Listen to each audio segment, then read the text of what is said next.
Hey guys, if you're new to my channel, my name is Natalie. It's really nice to meet you.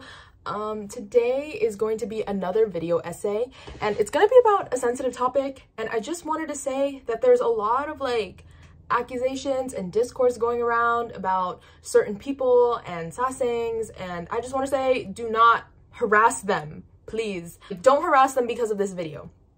I mostly just wanted to make this for a discussion and for just the topic in general. So please, I'm going to be talking about TXT and BTS. Just please don't harass anybody off of this. And yeah, without further ado, let's get into it. I decided I wanted to talk about this after two recent incidents. The first being Tomorrow by Together being followed at the airport, and the second being Jungkook's Drunken Weverse live. Both of these happened recently, and I feel as though both groups have overlapping fans, so many people can relate to one, the other, or both. This is in no way, shape, or form a new issue, but a hot topic within MoArmy spaces this past week. If you don't know, sasaeng is a Korean word meaning private life. Sasaeng fans are more commonly known in English as stalkers, and in my opinion, they do have a lot of similarities with paparazzi, but maybe times 10. There are plenty of videos on the internet that cover the dangerous, disturbing, and most times illegal things that these fans have done to get close to their idol, so I'm not gonna get super into it, but some of these things include tracking and or boarding their flights, disclosing private information like locations, visiting homes, stalking siblings who aren't public figures, and so on and so forth. Keep in mind, sasaeng means private life, and these people are people who show up to places that the idol may be at that were never disclosed to the public, i.e. no official announcement, no press release, no formal statement by the idol, nothing. Usually this info is passed around by insiders who work at the airport or do a lot of snooping, literally anyone who could know anything, and oftentimes this information is literally sold to others for money. Sasaeng fans are a very touchy and passionate subject for many people, including myself, and this analysis might move towards a rant at some points, but I'll try my best to stay on topic. First, let's talk about Tomorrow by Together, the 4th gen group under Big Hit, in case you weren't familiar, but most people who follow me probably do know. So recently, TXT visited the US to promote on James Corden. I'm not sure what else they're doing, but I digress. Recently, a video went viral where a fan was recording them and following them around the airport, a flight that was not and has never been publicly shared. A bystander who witnessed the mob of fans following a group of Asian men decided to yell, "It's BTS!" to which the fan snapped back, "It's TXT," essentially demanding the group be called by their proper name. This video went viral on TikTok and was even reposted on Twitter, where it did very well. Many people praised this MOA, saying they deserve front row to every TXT show, calling them a TXT defender, an icon, a queen. You know the drill. I personally took issue with this, and I made it very known on TikTok. What happened to the original plot of the movie? While it is great that the fans are willing to stand up for their faves against very obvious racism, isn't following them around the airport after there was no flight information made available to the public exactly what a sasaeng fan does? This is arguably the most common behavior done by sasaeng fans, so why wasn't anyone saying anything? Many people responded back to me after my video, most of them agreeing now that I've brought it up, and some of them saying that it should be okay that those fans visited the airport because they defended TXT while they were there, and they were even thanked by the members for defending them. I'll save time by inserting my video here. I've been seeing a lot of people saying this, Taehyun thanked the MOA, so we shouldn't be mad that they went to the airport. Of course, if somebody defends your name, you're gonna thank them. He was simply making the best out of the situation. He definitely did not thank them for showing up to the airport. And also, what is he supposed to do? Because he's there as an artist, he has a reputation that he needs to maintain. He's not just gonna be fuck off. That's literally security's job, and that's why Big Hit has posted these fan etiquette guidelines time and time again. If they've never publicly shared flight times, how do you know when they're supposed to be there? I personally don't think that human beings are solely good or bad. I think people are complex and can do good or bad things. Sometimes they do them at the same time. You don't need to overly praise someone's entire personhood because they did a few things that you liked.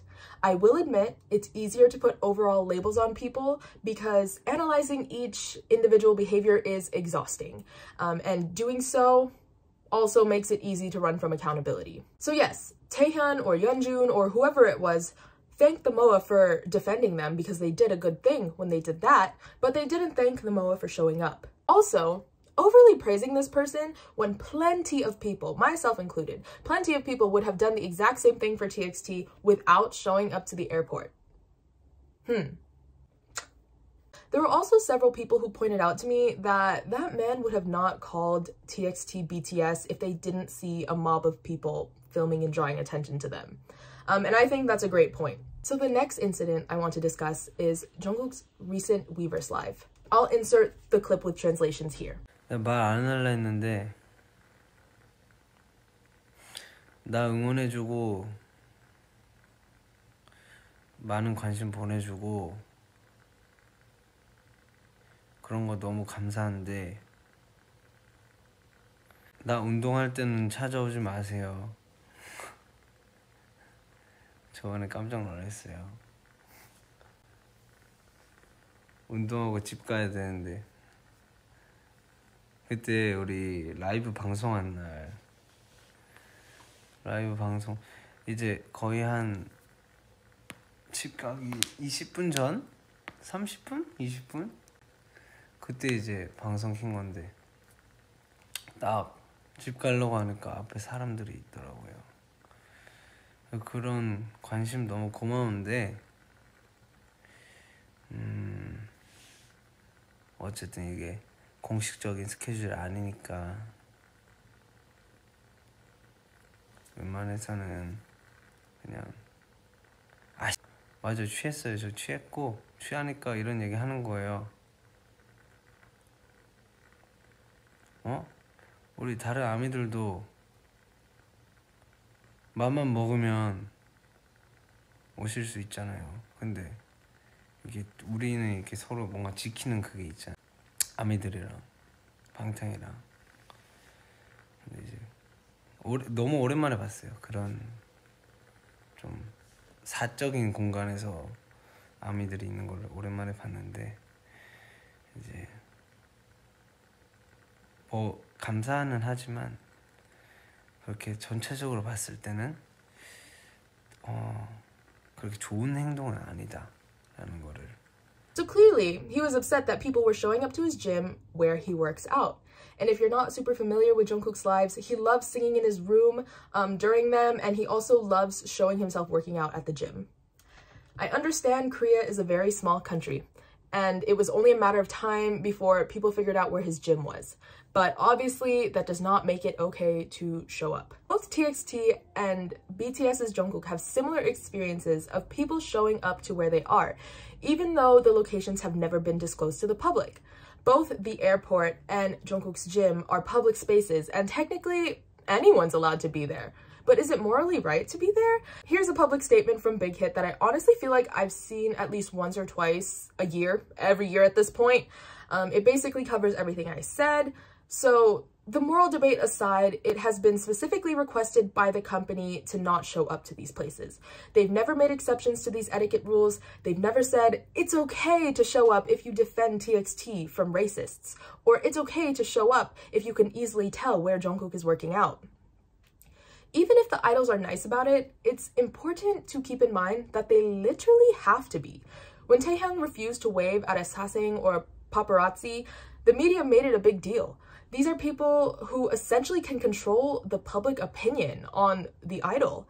They're not allowed to be mean to you without consequence, and that's why idols hire a PR team to make statements on their behalf. I also wanted to add that in the middle of putting this video together, a new thing came out about Namjoon in Spain, and like fans were leaking photos of them.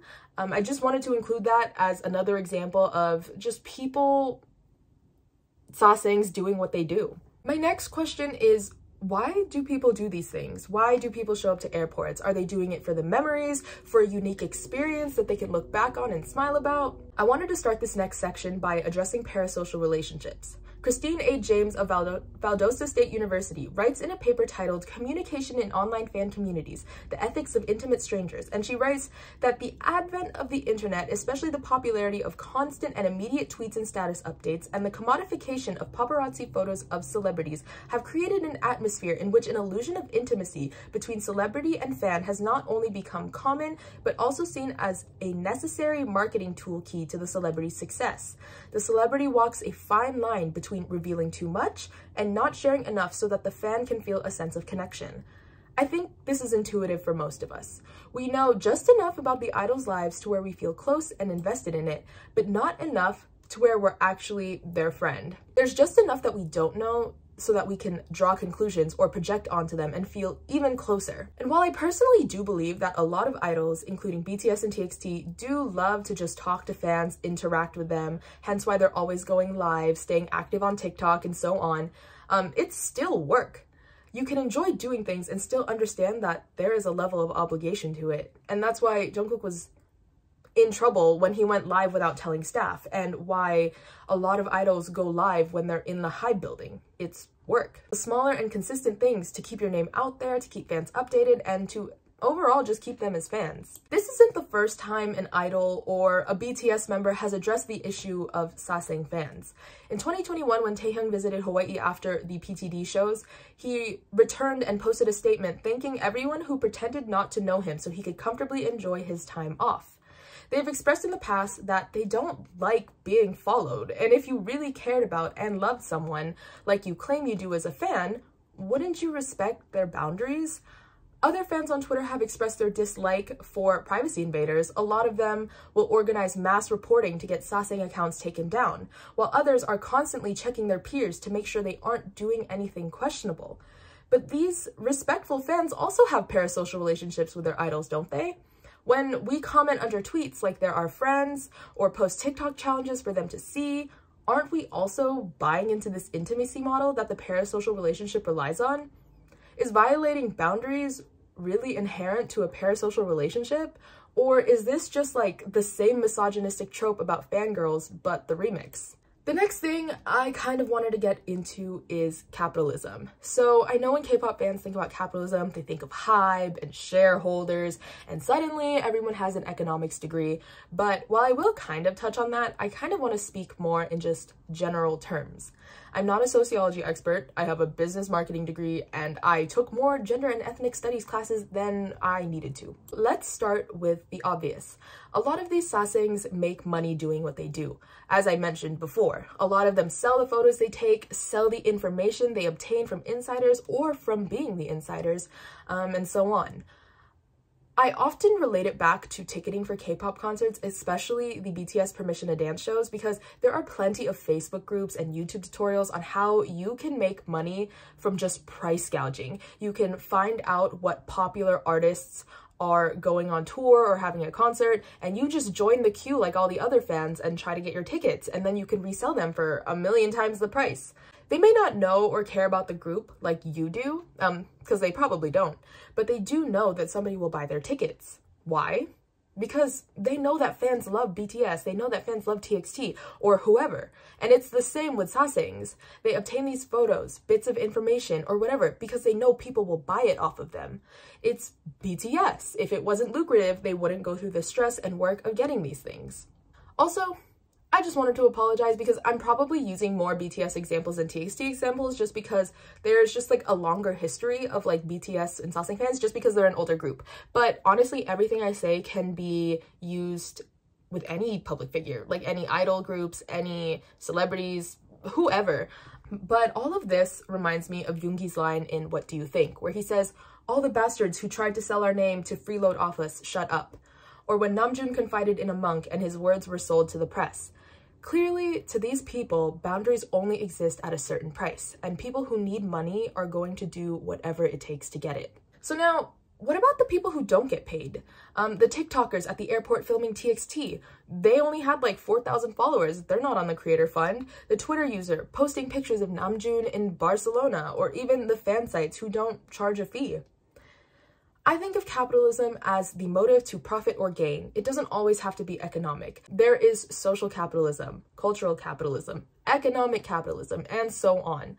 This is something we've talked about in both my social science classes and my business classes. So the gain may not always be monetary. It can manifest in followers, views, engagement, name recognition, and sometimes you can even become an influencer off of it who can monetize videos, receive brand deals, and much more. Everything is always connected. Even someone like me who has posted about K-pop has gained from their idols. I have the TikTok Creator Fund. People now support my makeup page. I have followers who engage with my videos. It's really hard to separate everything because obviously I love BTS, TXT, and so much more. And I've gained my following by being myself, but who I am, like this is a large part of who I am and what I'm interested in. So a lot of Sasang fans and regular K-pop accounts alike gain from posting about BTS, let's say. They get popularity, money, and even interactions with their idols from time to time. And in a parasocial relationship, that makes you feel like you've made it. Oh my god, I'm shaking right now, like, hi! Love you! Wow, this is so exciting! Homie, thank you so much for liking my video. We love you so much. You've reached a level of connection that other people haven't. Other fans can look at you with envy, or if they're your friends, they'll be happy for you. Maybe they'll try to do it the same and get an interaction or build a following. So I know we've all heard a common response to Sasangs is BTS aren't gonna marry you. Jungkook isn't gonna fall in love with you. I think the average K-pop fan is actually aware of this. I would say even the average Sasang fan has a general idea of this. Of course, there are some that swear that they're married to an idol or that their idol is their soulmate, like Nayeon Stalker, Oily London, etc. But most who show up with hundreds of other people to the airport to see like only 5 to 7 men know that they probably won't be signing an NDA. You know what I mean? Like if you're the Sasang and you're at the airport and you swear you're gonna marry JK, there are 100 other Sasang fans with you who also swear that they're gonna marry JK. There's 100 people, there's like 7 men, we can't all marry BTS. In my opinion, I think that's why shaming Sasang fans and calling them delusional doesn't really make them go away. They know they aren't delusional. They know that there are millions of people who admire them. They know that desirability politics or language barriers or whatever comes into play, and they don't care. They want their exclusive photo or video for the viral tweet, that feeling of exclusivity, the inside scoop, the connections, maybe a hair color leak, and just simply having what other people don't. So in conclusion, Sasang fans are not real fans. They don't love their idol because they ignore boundaries. They put their own selfish desires for money or clout above the idol they claim to love. They view love as ownership and something that you show off to others, and their value of love is dependent on what others think and whether others desire what they have. I don't really think we can make them fully go away, but we can discourage the behavior and overall mindset within our fandom spaces. We can learn to see idols as people, and we need to see fandom as community of shared love or common interest, and not a place for you to boost your image.